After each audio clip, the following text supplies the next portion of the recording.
5분 투자로 10억을 아껴보자. 네, 안녕하세요. 직방TV 절세의 신 제네시스입니다. 자, 오늘 사례는 실전으로 한번 가보도록 하겠습니다. 여러분들, 우리 직방TV 말고 직방 칼럼, 좋은 칼럼들이 매주 나오고 있는데요. 그 칼럼을 통해서 어떤 분께서 청약에 당첨이 됐다고 가정을 해볼게요. 요즘에 청약 당첨되기 굉장히 어려운데 이분이 이제 수도권에서 드디어 내 집 마련 성공을 한 거죠. 자, 이 경우에 세금이 얼마가 나올지 굉장히 궁금한 거예요. 그래서 주변에서 야, 너 청약 당첨된 건 축하할 일인데 세금 폭탄 맞는 거 아니야? 요즘에 규제 더 많아진다는데 괜찮겠어? 라는 그런 인사를 받으셨다고 합니다. 걱정하셨던 분들 많이 계실 텐데요. 실제 이 경우에 세금이 얼마가 나오는지 저와 함께 알아보도록 하겠습니다. 자, 여기 그림 나와 있는 것처럼 청약 당첨이 되면 굉장히 좋은데 주변에서 이거 세금 폭탄 맞는 거 아니야? 라고 오히려 더 걱정해 주시는 경우가 있어요. 자, 그럴 때 제가 드리고 싶은 말씀은 바로 이거예요. 막연하게 걱정만 하지 말고 저와 함께 세금 계산을 한번 해보시도록 하겠습니다. 여러분들, 절세에 있어서 가장 중요한 건 뭐냐면 여러분들이 닥친 상황을 여러 가지 시나리오별로 한번 가정을 해보는 거예요. 그리고 그때 세금이 얼마가 들어가는지를 한번 체크해 보는 거죠. 물론 저도 그렇지만 다 계산을 할 수는 없어요. 그때 필요한 게 세무사님입니다. 우리는 시나리오만 한번 이렇게 잘 짜보면 되는 거예요. 자, 한번 보도록 하겠습니다. 이분 사례를 볼 텐데 조건을 항상 잘 따져야 돼요. 자, 보시면 수도권에 소지하고 있는 집이고요. 참고로 여러분, 수도권이라면 어디예요? 서울, 경기도, 그리고 인천, 여기를 수도권이라고 하는 거죠. 분양가가 5억 8천만 원, 전용 면적은 59. 전용 면적은 실제 사용하는 공간이에요. 평형으로 하면은 얘는 대략 한 24평형 이렇게 될 거예요. 자, 그리고 단독 명의로 청약 당첨이 됐다고 합니다. 자, 이때 세금이 얼마가 나오는지 저랑 한번 계산해 보도록 하겠습니다. 청약에 당첨이 되거나 아니면 원래 있던 아파트, 주택을 취득하게 되면 여러분들이 내야 되는 세금은 3번이 돼요. 3번. 몇 번이라고요? 3번이 됩니다. 취득세 1번, 그리고 보유세 1번, 그리고 양도소득세 1번, 이렇게 3번이 나오는데 각각에 대해서 제가 설명을 드릴 거예요. 취득세부터 보도록 하겠습니다. 자, 취득세는 세율이 가장 중요한데 조금 전에 보신 게 6억 이하, 그리고 전용 60제곱미터 이하였어요. 이 경우에는 취득세율이 1.1%가 나와요. 분양가 5억 8천에 1.1%를 곱한 638만 원이 취득세가 나옵니다. 자, 그런데 눈치채셨나요? 이 금액 5억 8천만 원 전체돼서 취득세가 적용이 되죠. 이게 굉장히 중요해요. 우리가 새 아파트에 분양이 당첨이 되면 일단 새 아파트라서 좋지만 뭔가 옵션이라는 게 들어가요. 예를 들어서 시스템 에어컨, 발코니 확장 이런 것들이 들어가는데 이 옵션은 가급적이면 해주는 게 좋아요. 왜냐하면 이 옵션비가 내 돈이 들어가기 때문에 취득가에 산정이 돼서 취득가가 올라갑니다. 그러면 나중에는 어떻게 되죠? 이 취득가가 올라간 상태에서 양도 차익이 발생하기 때문에 양도세가 줄어들 가능성이 좀 있어요.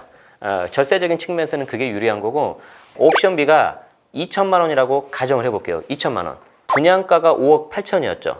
그리고 거기에 유상 옵션비 2천만 원이 추가되니까 이 아파트의 실제 취득가는 분양가에 유상 옵션비가 들어간 6억이 됐는데, 우리 취득세 세율표로 보면 6억까지는 전용 85 이하인 경우에 1.1%가 나와요.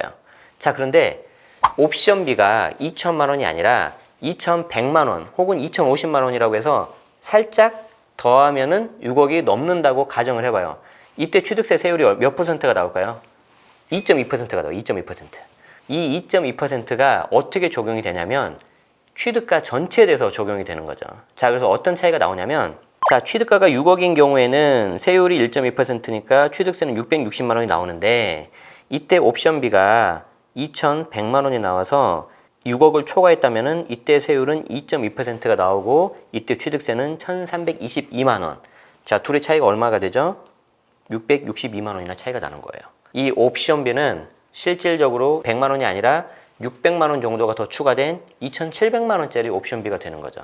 보유세는 크게 두 가지가 있어요. 첫 번째는 재산세가 있고 두 번째는 종합부동산세가 있는데, 이제 막 청약에 당첨되신 분들은 재산세 정도만 신경 쓰시면 될 것 같아요.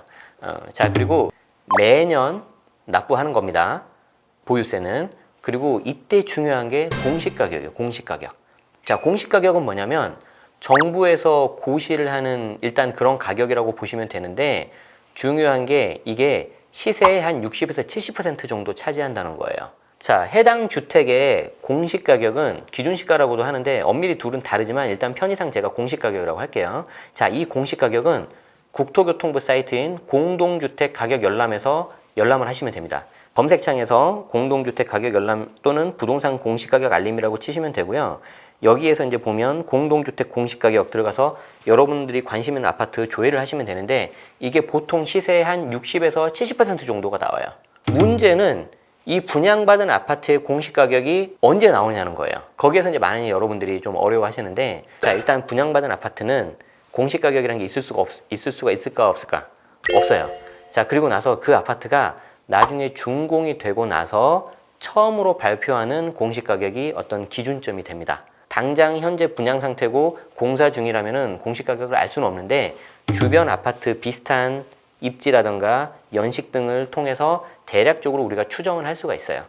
자, 그런데 이게 정확한 값이 필요할 때가 있는데, 임대주택 등록할 때 이게 정말 제대로 된 혜택을 볼 수 있느냐 없느냐, 그 부분은 별도 영상으로 말씀드리도록 하겠습니다. 자, 그러면 지금 이분이 당첨된 5억 8천만 원짜리 새 아파트 공시 가격이 아직 안 나왔는데, 참고하기 위해서 60%라고 제가 가정을 하고 약 3억 5천만 원이라고 공시 가격을 제가 임의로 해봤습니다.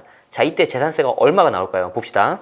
우리가 이제 모든 세금은 과세표준하고 세율만 알면 되는데, 이때 재산세 과세표준은 보시는 것처럼 공시가격에다가 공정시작 가액 비율 현재 60%예요. 자, 그래서 이 60%를 아까 제가 임의로 가정한 3억 5천만 원에다가 이렇게 곱하면 대략 2억 1천만 원 정도가 재산세 과표가 나옵니다. 그리고 이 과표에다가 재산세 세율을 곱해 주면은 대략적으로 한 35만 원 정도가 나와요. 이 재산세를 매년 7월, 9월마다 납부를 해야 되는 거예요. 이 35만 원에 대해서 저는 개인적으로 다른 물건의 재산세와 비교를 합니다. 예를 들어서 대략적으로 중형세단 2000cc짜리 보면 1년에 한 50만 원 정도 나와요. 그 50만 원하고 비교하면 저는 그렇게 크다고는 생각하지 않아요. 그래서 이 정도로 보유세는 제가 말씀드리고 다음으로 넘어가도록 하죠. 마지막으로 이제 이 집을 잘 살고 있다가 처분해야 될 일이 생겨요. 대가를 받고 팔 때 양도소득세라는 게 나오는데, 그 양도소득세는 굉장히 상황에 따라 복잡해요. 그래서 이 부분은 별도로 좀 이렇게 따로 설명을 드려야 될 것 같은데, 여러분들이 아셔야 되는 게 몇 가지가 있어요. 자, 보도록 하죠. 보유기간이 얼마인지에 따라서 양도세가 올라갔다 내려갔다 합니다. 필요경비라고 있는데, 이 주택을 취득할 때 들어간 경비예요. 그런데 이 경비가 인정이 되는 게 있고 인정이 안 되는 게 있어요.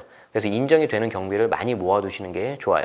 명의를 단독명의라고 아까 했었는데, 이 경우에는 무조건 공동명의를 하시는 게 거의 모든 면에서 유리해요. 자, 그리고 가장 중요한 거, 1주택자잖아요. 지금 이 사람이 청약 당첨됐으니까.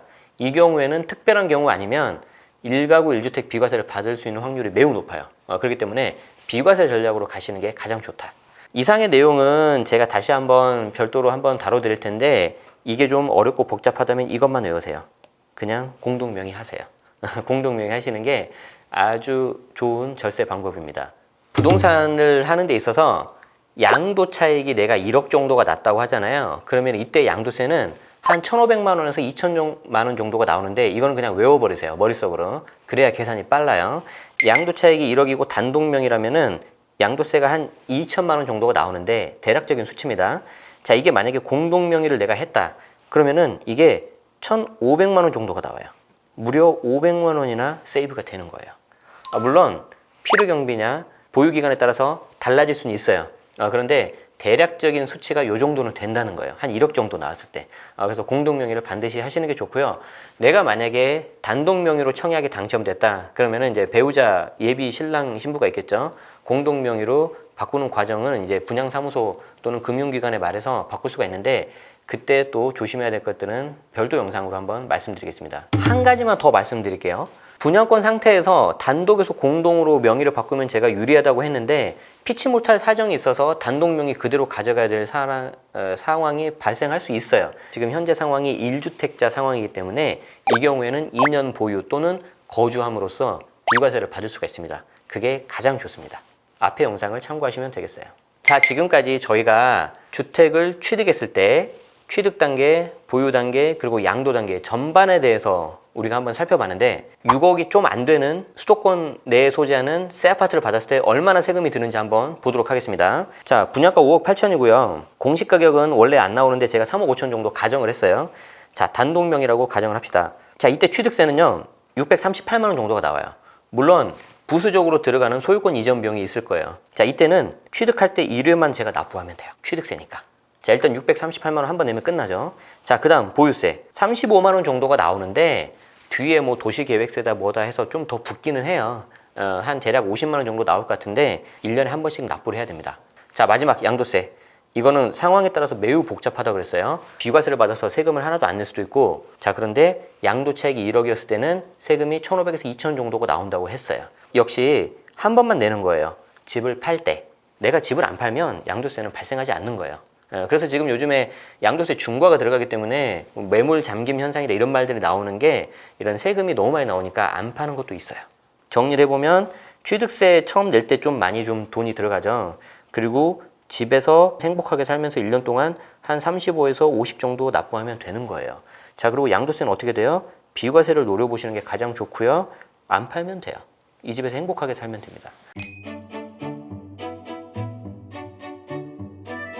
자, 지금까지 6억 정도 하는 집을 샀을 때 내가 내야 되는 세금이 얼마가 되는지를 한번 살펴봤습니다. 물론 개인차가 있어서 이 부분이 굉장히 좀 부담된다고 하시는 분도 있으실 수 있을 거예요.